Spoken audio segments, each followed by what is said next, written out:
주신 하나님 말씀 마태복음 25장 14절에서 30절 말씀 봉독합니다.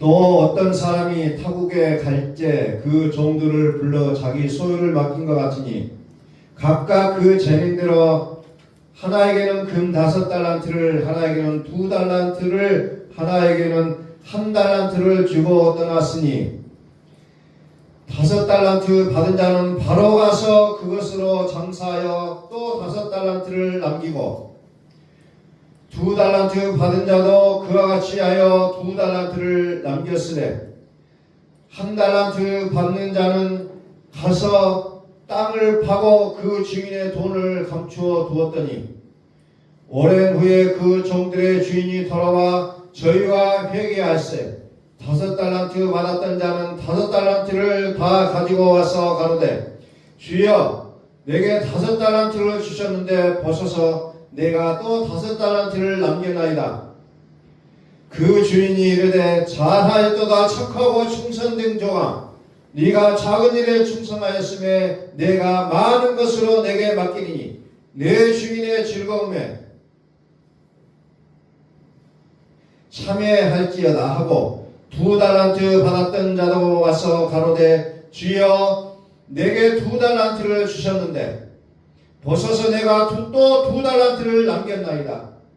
그 주인이 이르되 잘하였도다 착하고 충성된 종아 내가 작은 일에 충성하였음에 내가 많은 것으로 내게 맡기리니 내 주인의 즐거움에 참여할지어다 하고 1달란트를 받았던 자도 와서 가로되 주여 당신은 굳은 사람이라 심지 않은 데서 거두고 해치지 않은 데서 모으는 줄을 내가 알았으므로 두려워하여 내가 당신의 달란트를 땅에 감추어 두었나이다. 벗어서 당신의 것을 받으셨나이다. 그 주인이 대답하여 가로되 악하고 게으른 종아 나는 심지 않은 데서 거두고 해치지 않은 데서 모으는 줄로 내가 알았느냐. 그러므로 내가 마땅히 내 돈을 치리하는 자들에게나 두었다가 나로 돌아와서 내 본전과 별일을 받게 할 것이니라 하고 그에게 그 1달란트를 빼앗아 10달란트 가진 자에게 주어라. 무릇 있는 자는 받아 풍족하게 되고 없는 자는 그 있는 것까지 빼앗기리라. 이 무익한 종을 바깥 어두운 데로 내어 쫓으라. 거기서 슬피 울며 이를 감이 있으리라 하니라. 아멘. 우리 선포합니다. 하나님은 살아계십니다. 당신은 주인공이십니다. 잘 되고 있습니다.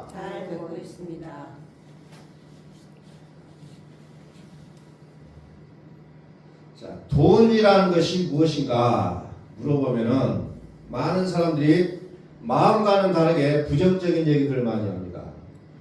악한 일을 했으니까 돈을 많이 벌었다 하면서 여러 가지 부정적인 얘기들을 늘어놓기 마련입니다. 그러면서 한편의 마음속에 뭐예요? 나도 돈이 많이 있었으면 좋겠다라는 그런 간절함을 갖고 살아가는 것이 우리 인간의 모습이라는 겁니다.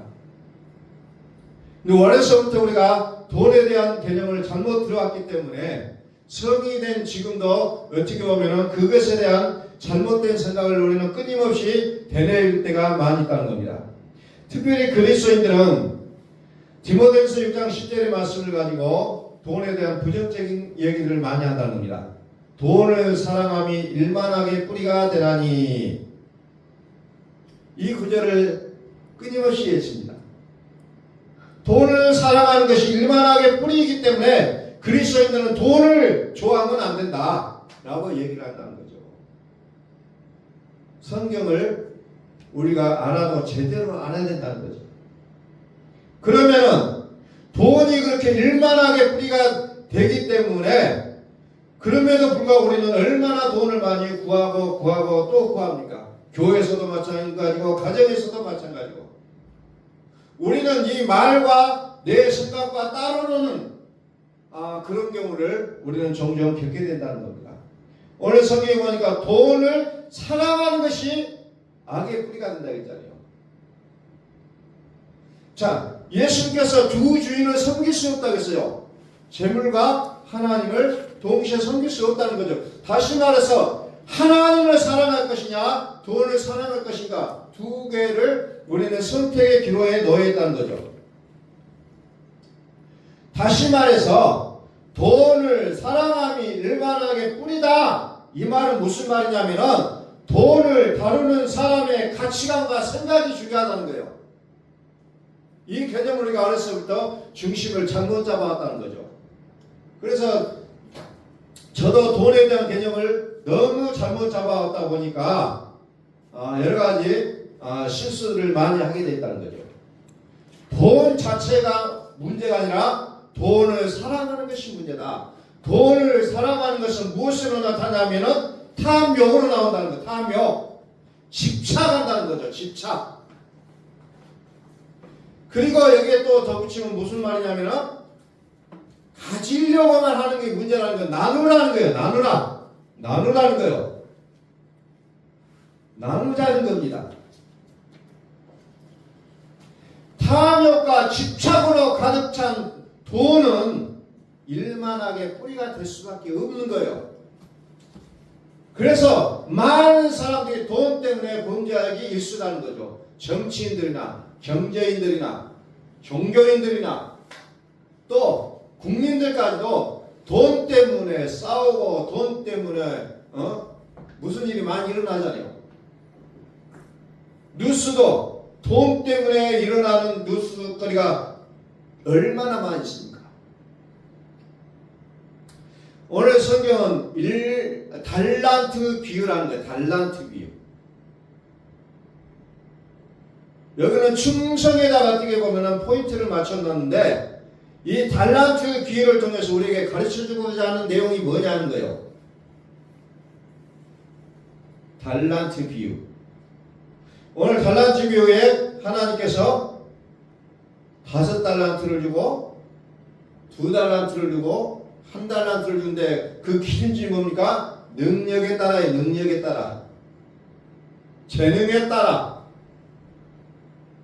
누가복음에 나오는 그 달란트가 문화라고 나오는데 거기에서는 똑같이 줍니다. 그런데 이 마태복음에서는 재능에 따라, 능력에 따라 주는 양이 달라요. 5달란트 주고 2달란트를 주고 1달란트를 주잖아요. 역시 5달란트 받은 자는 능력이 있어요. 재능에 따라 줬다고 했잖아요. 그러니까 이 사람은 머리가 팍 돌아갑니다. 뭐예요? 장사해서 배를 불려요. 2달란트 받는 사람도 역시나 2배를 늘리잖아요. 그런데 1달란트 받는 사람은 딱땅 속에 파가 묻어나버려요. 참 지혜로워요. 자, 이제 내용을 한번 보겠습니다. 달란트. 재능에 따라 줬잖아요. 재능에 따라. 자, 우리 신명기 8장 16절에 보니까 하나님이 말씀하시는 내용이 나와요. 만나를 광야에서 내게 먹이셨나니 이는 다 너를 낮추시며 너를 시험하사 마침내 내게 복을 주려 하십니다. 하나님께서 이스라엘 백성들을 가나안으로 끌어내가지고 먹여줄 때도 있고 굶주리게 할 때도 있고 낮추고 시험하고 이런 40년의 과정들을 주셨는데 왜 주셨느냐? 두렵건대 내가 마음에 이르기를 내 눈과 내 손의 힘으로 내가 이 재물을 얻었다 할까 함이라. 사람은 잘 나가면 뭐가 나옵니까? 내가 잘나서 이렇게 재물을 얻었다고 생각한다는 거죠. 내가 잘하기 때문에 내가 열심히 했기 때문에 내가 이만큼 벌었지 않느냐. 하나님은 이것을 경계하셨기 때문에 이스라엘 백성들에게 광야에 불러내가지고 그들을 줄이기도 하고 낮추기도 하고 시험했다는 거죠. 우리 사람 좀 올라가면 거기서 교만이라는 것이 완전히 자기를 무너뜨립니다. 교만. 그래서 18절에 내 하나님 여호와를 기억하라. 그가 내게 재물 얻을 능을 주셨습니다. 재물 얻을 능력을 하나님이 주셨음에도 불구하고 내가 열심히 했기 때문에, 내가 잘했기 때문에 내가 이만큼의 부를 얻었다고 자랑한다는 겁니다. 이게 뭐예요? 돈을 사랑함이 일만하게 뿌리가 되는 그런 내용들이 여기에 나오고 있다는 겁니다.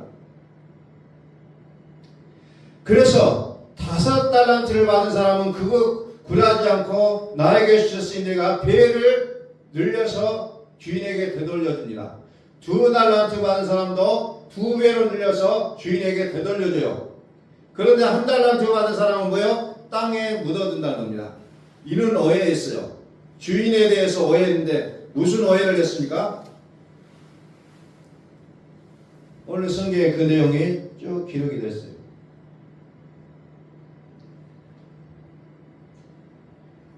나로 돌아와서 내 본전과 별리를 받게 할 것이다.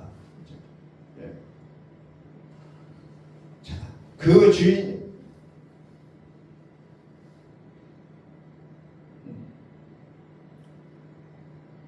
24절 1달란트 받았던 자도 와서 가로되 주여 당신은 굳은 사람이라 심지 않는 데서 거두고 해치지 않는 데서 모으는 줄을 내가 알았으므로 두려워하여 나가서 당신의 달란트를 땅에 감추어 두었나이다. 보소서 당신의 것을 받으셨나이다.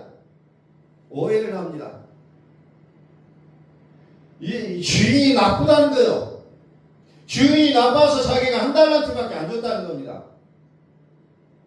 그래서 주인은 심지도 않는 데서 거두고 해치지 않는 데서 모으는 줄로 착각하고 있다는 거죠. 그래서 머리 좋게 땅속에다 돈을 묻어놓고 나중에 오니까 그대로 주인한테 되돌려주는, 사람이 봤을 때는 어떻게 보면 야무져요. 왜? 손해볼 짓을 안 한다는 거죠. 그래서 자기가 받은 1달란트 그대로 돌려주는 것으로 땡치려고 했던 그 1달란트 받은 사람의 모습이 성경에 기록되고 있습니다. 오해라는 거죠. 다시 말해서 주인에 대해서 잘못된 생각을 갖고 불신하고 있는 모습입니다. 하나님은 우리가 가진 달란트를 능력대로 주셨다고 했잖아요. 우리가 가진 달란트를, 우리가 가진 능력을 자유롭고 창의적으로 활용하기를 원하시는데도 불구하고 이 주인에 대해서 너무 오해를 해버린다는 겁니다. 우리는 하나님을 믿는다고 하면서 내 생각은 하나님을 믿어요. 내가 생각하는 하나님이 이런 하나님일 것이라고 생각한다는 겁니다. 그래서 내가 오해하고 하나님을 마음대로 생각해 버린다는 겁니다. 성경을 보면서 하나님을 알아야 되는데 성경도 보지를 못해요. 기도도 하지를 못해요. 끊임없이 나의 오해 조각으로 하나님을 섬기기 때문에 하나님이 내 생활에서 우선순위가 되지를 못하고 있다는 겁니다. 왜? 내가 느끼고 내가 생각하는 그 하나님만을 내가 쫓고 있거든요. 내 마음대로 생각하는 그 하나님. 이사야서에서 우상이라는 개념을 설명할 때 뭐라고 하냐면은 사람들은 어리석어서 이제 여러 가지 돌로 형상을 만들고 나무로 형상을 만들어 놓고 너는 이제부터 나의 신이다 하면서 앞으로 너는 이렇게 해라 저렇게 해라 딱딱딱 정해져요. 그래서 그거에 응답하지 않으면 너는 이제부터 하나님 아니다, 너는 이제부터 신이 아니다, 이렇게 나가고 있는 그 내용들을 이사야서를 보면 기록하고 있다는 겁니다. 어떻게 보면 이 1달란트 받은 이 종과 같이 우리가 머릿속으로 그려놓은 하나님만을 자꾸 쫓아가고 기도할 때도 될 것 같은 것은 기도하고 이것은 너무 과욕이야, 이것은 너무 어려워, 그래서 기도할 때도 조금씩만 하나님의 능력을 부여하고 있다는 겁니다. 이게 어떻게 보면 우리 믿음 생활에 있어서 큰 장애물이에요. 아주 큰 장애물입니다.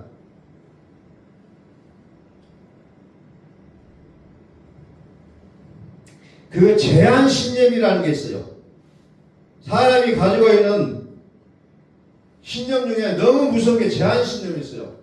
자기 자신을 볼 때에 나는 100만 원짜리다. 그러니까 나는 여기에 족하고 살아야 된다. 라고 자기 스스로가 정해놓은 기준점이 있어요. 어떤 사람은 나는 200만 원짜리니까 거기에 맞춰서 뭔가를 하려고 합니다. 직장도 그런 게 맞춰서 구하려고 그러고. 그런데 어떤 사람은 나는 부족하고 나는 재능이 없기 때문에 나는 100만 원짜리야. 이렇게 딱 자기가 정해버려요. 나는 할 수 있는 것이 이것밖에 없어. 그러니까 나는 이거 해야 돼. 라고 하는 것이 제한신념이라는 용어를 쓰고 있어요. 하나님께서는 우리에게 무한한 능력을 주셨음에도 불구하고 여전히 나는 이것밖에 안 된다. 라고 스스로를 정해버린다는 겁니다. 이게 무서운 거예요, 사실은. 우리 교회는 개척교회이기 때문에 이것밖에 할 수 없습니다. 우리 가정은 이것밖에 할 수 없습니다. 라고 우리는 스스로 정해버린 그 테두리 안에서 우리는 살아간다는 겁니다. 그런데 하나님은 우리에게 무엇을 주시냐? 창의적인 능력을 주셨음에도 불구하고 여전히 나는 정해놓습니다. 하나님을 믿습니까? 아멘. 그런데도 불구하고 하나님을 향해서도 내가 정해놓은 그 기준점이 있어요. 그 기준점을 깨내기 전에는 우리는 기도하기 어려운 자가 될 수밖에 없다는 겁니다. 자꾸 우리는 기준을 만들어요. 자꾸 나만큼이 하나님을 섬기려고 해요. 그런데 하나님은 어떤 하나님은 전지전능하신 하나님이라는 겁니다. 그래서 교회에서 무슨 일을 의논하다 보면 그런 일이 있어요. 이렇게 하면 좋겠습니다. 아니 우리 교회 형편이 어떤데요? 요즘 현대교회는 그게 굉장히 많습니다. 우리 교회 형편은 이것밖에 안 됩니다. 스스로 말을 뱉어서 딱 정해버려. 그러면 모든 사람들이 거기에 틀 앞에서 움츠러들고 얼어버립니다. 더 이상의 생각이 나아가지는 못하는 거 있는 것이 오늘의 우리 그리스도인들의 모습이라는 겁니다. 나만큼의 하나님. 그래서 간증을 들어보면 내가 이런 하나님을 경험을 해서 여러분들도 그 하나님을 만나세요 하는 게 간증이 되어버렸다는 거죠. 나는 이 정도의 하나님을 만났지만 다른 사람은 더 큰 하나님을 만날 수도 있는 거고 더 큰 능력의 하나님을 만날 수도 있음에도 불구하고 자꾸 자기가 경험한 하나님이 최고인 양 거기에 맞추려고 하는 그런 우리의 속성이 있다는 겁니다. 그래서 한 달란트 받은 이 사람이 오해를 하잖아요. 심지도 않는 데서 거두고 해치지 않는 데서 모을 수 있는 자로 여겨버리잖아요. 그래서 자기 생각대로 이는 형편없는 주인이구나 하고 받은 달란트를 땅속에 묻어놔 버린다는 거죠. 그래서 나는 떳떳하게 내놓자. 나는 그대로 당신이 준 그대로 딱 내놓잖아요.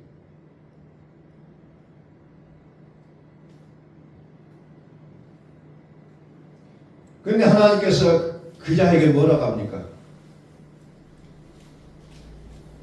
5달란트 받은 사람과 2달란트 받은 사람은 착하고 충성된 종아. 그랬잖아요. 착하고 충성된 종아. 착하고 충성된 종아. 잘할 거다. 착하고 충성된 종아. 네가 작은 일에 충성하였으면 내가 많은 것으로 내게 맡기겠다. 그런데 1달란트 받은 종이 그는 뭐라고 합니까? 악하고 게으른 종아. 악하고 게으른 종아. 나는 심지 않은 데서 거두고 해치지 않은 데서 모으는 줄로 네가 알았느냐? 그러면 네가 마땅히 내 돈을 치리하는 자에게 두었다가 빌려줄 거라 해서 이자라도 받을 수 있지 않느냐?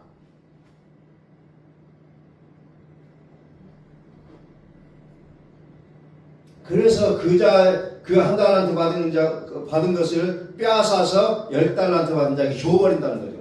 많은 자에게 줘버려요. 이것이 지금 천국에 대한 원리예요. 없는 자의 것을 빼앗아서 있는 자에게 줘버린다는 거죠. 그 없는 자가 어떤 없는 자입니까? 악하고 게으른 종을 얘기하고 있는 겁니다. 하나님께서 나에게 주신 달란트가 적든 많든 그거에 대해서 감사하고 그것을 최대한 활용해서 한다면 한 달란트 받았더라도 잘해도 충성된 종아라는 얘기를 들을 수가 있었을 것인데 오해해버린다는 겁니다. 내 생각으로 하나님을 오해해버려. 이게 무서운 거예요. 내 생각으로 하나님을 정의를 해버리는 게 무섭다는 겁니다. 내 생각으로 만들어버려요. 이 무익한 종을 바깥 어두운 데로 내어 쫓으라. 거기서 슬피 오며 이를 감히 있으리라. 우리는 하나님에 대해서 무한한 열어놔야 된다는 거예요. 무한하게. 이건 안 돼요. 이건 안 돼요. 나를 바라보지 말고 하나님을 보시라는 거예요. 하나님은 전지전능하시다는 거예요. 능력자라는 겁니다. 하나님을 보시라는 거예요.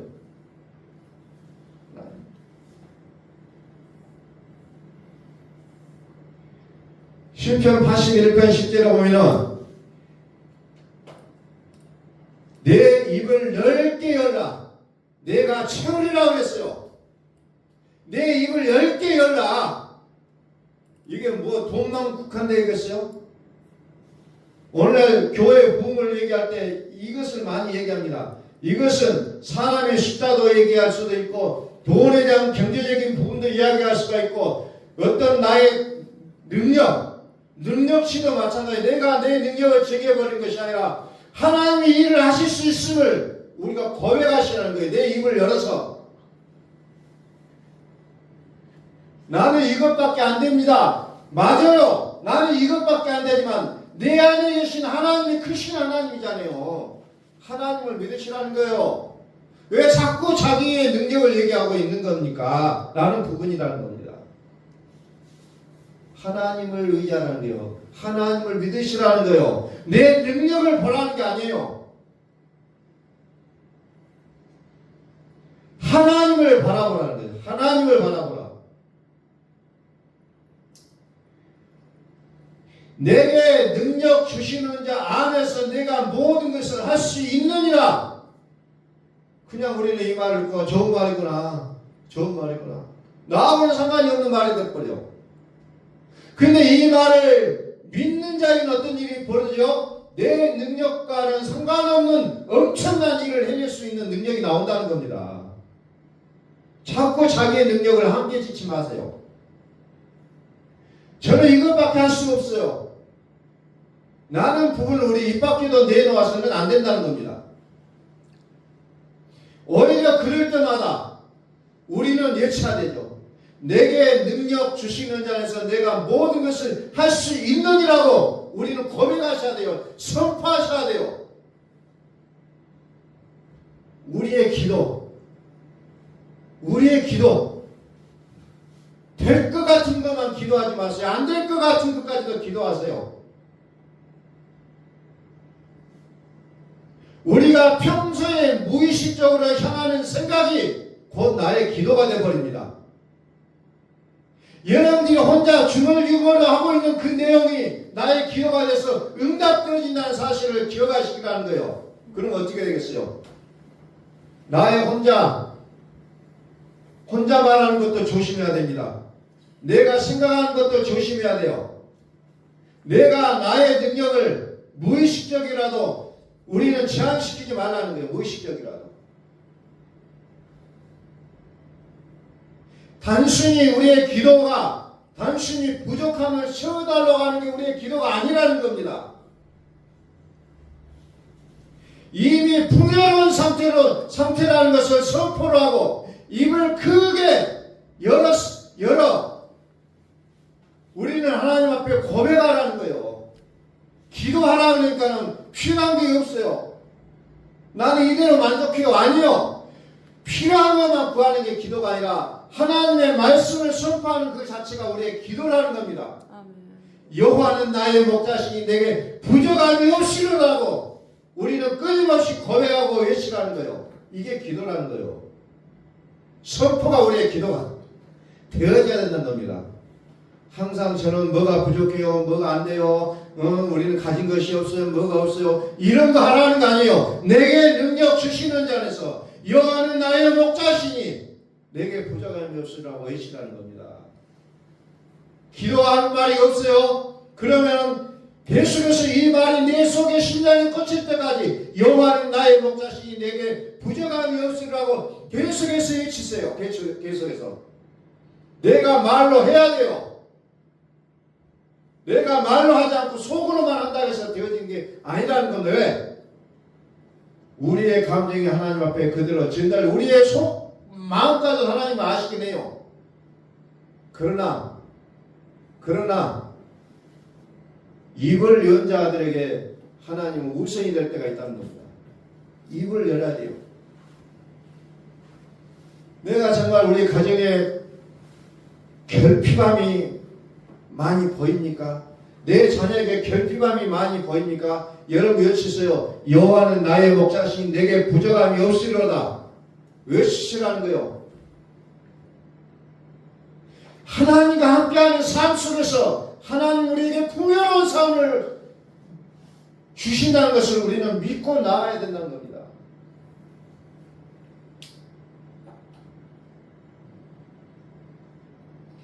욥이 고백합니다.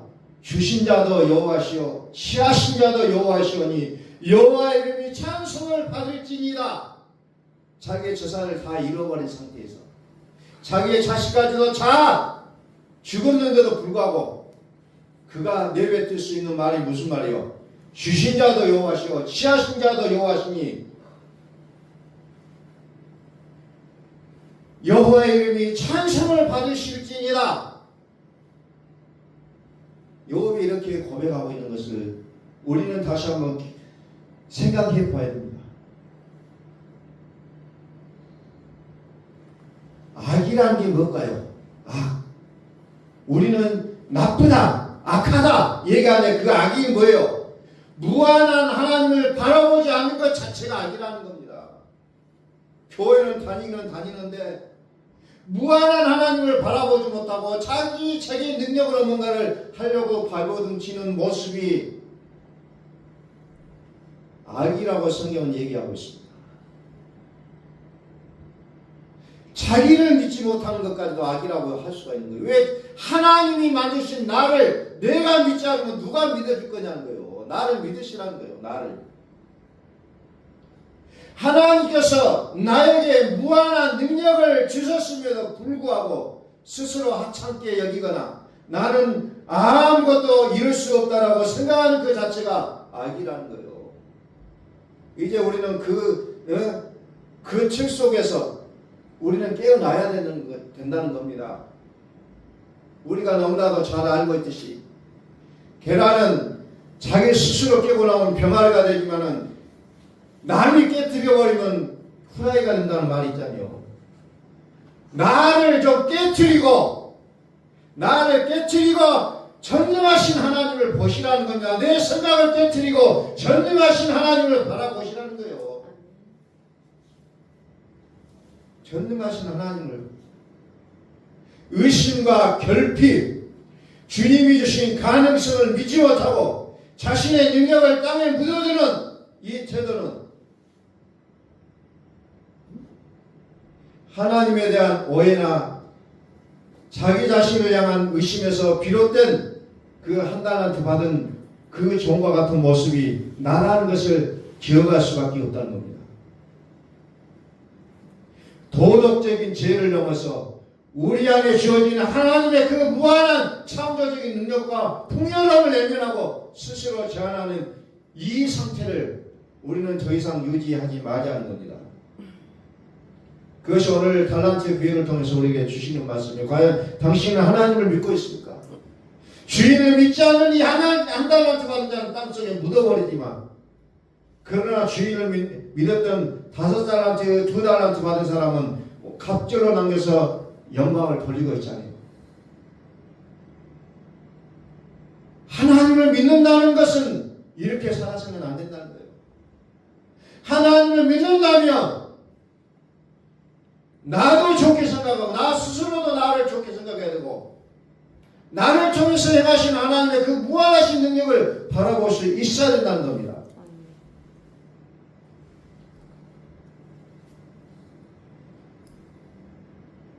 부활, 하나님의 비밀, 그리스도 안에는 지혜와 지식의 모든 보화가 감춰져 있어요.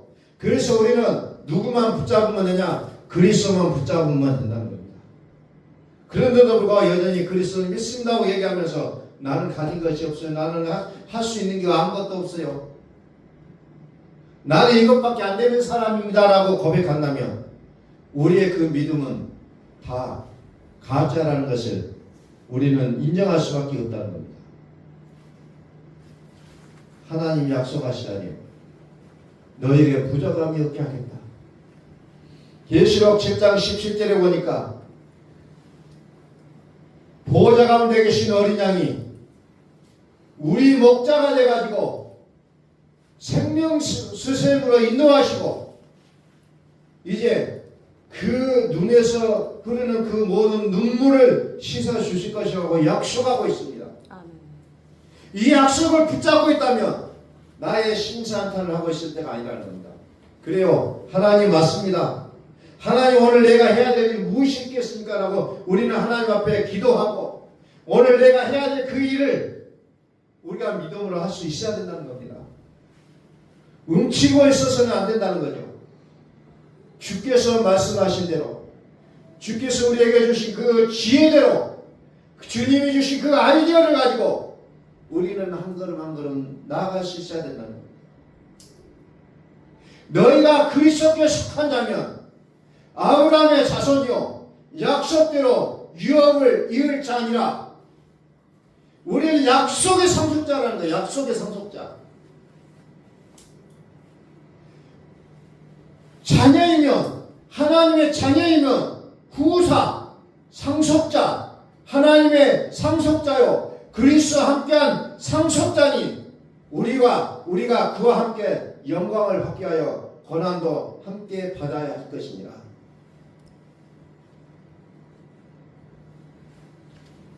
저와 여러분들은 종이 아니라 상속자로 부르심을 받았다는 겁니다. 상속자로 태어났어요. 그런데도 불구하고 여전히 나를 종의 모습으로 여기고 살아간다면 하나님이 나를 부르신 그 목적과는 다르다는 겁니다. 믿어 선포합니다. 사랑하는 자여 내 영혼이 잘된같이 내가 범사에 잘되고 강건하기를 내가 간구하노라. 아멘. 요한 사도가 축복하고 있는 그런 내용이에요. 다시 이 말을 이렇게 표현합니다. 그대의 영혼이 건강한 것처럼 몸도 건강하고 하고자 하는 모든 일이 잘 되기를 기도합니다. 이것이 사도 요한이 교회를 향하여 하는 기도의 내용입니다. 여러분의 영혼이 건강한 것처럼 몸도 건강하고 하고자 하는 모든 일이 잘 되기를 바랍니다. 우리 한번 선포합니다. 하나님은 살아계십니다. 하나님은 살아계십니다. 잘 되고 있습니다. 잘 되고 있습니다. 당신은 주인공이십니다. 당신은 주인공이십니다. 좀 마음에 좀 확신을 가지시고 그래야 내가 믿음에 대한 그 활발함이 나오고 나의 삶에 활발함이 나오게 되어 있다는 겁니다. 항상 움츠러져요. 그렇지 않나요? 하나님이 살아계십니다. 내 안에 하나님이 살아계신데 세상에 가장 우선적으로 해야 될 일이 무엇인가를 우리는 판단을 하셔야 된다는 거예요. 판단을. 하나님이 나의 생명이심에도 불구하고 생명이 아닌 것으로 우리가 자꾸 나아가고 있다면 우리는 그 길을 멈추셔야 된다는 겁니다. 오늘 달란트의 비유를 통해서 이것이 어찌 보면 우리의 실생활이에요. 이게 꾸며온 우리의 삶이에요. 끊임없이 우리는 어떤 속에서 열심히 움직이고 있는 나의 모습을 발견할 것인데 오늘 그 능력과 재능을 하나님이 주셨음을 인정하고 또 거기에서 하나님을 인정하고 살아가는 우리의 모습이 보여졌을 때 하나님께서 우리에게 무한한 복을 주신다는 사실을 기억하고 오늘도 그 살아계신 하나님을 열심히 찬양 우리의 삶이 될 수 있기를 예수 그리스도의 이름으로 축복합니다. 아멘. 기도하겠습니다.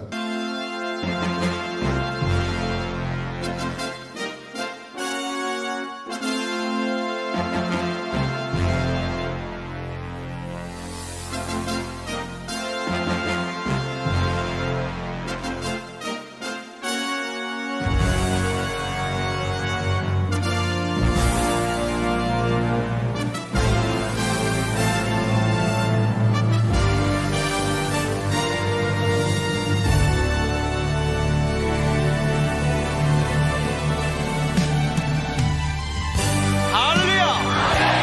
찬양하라, 찬양하라, 하나님을 찬양하라, 우리의 왕을 찬양하라. 하나님은 온 땅의 왕이 되시며 열방을 지배하시니 그 이름을 선포합시다. 지존하신 주님 이름하게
예수 그리스도를 고백합시다. 예수는 그리스도, 살아계신 하나님.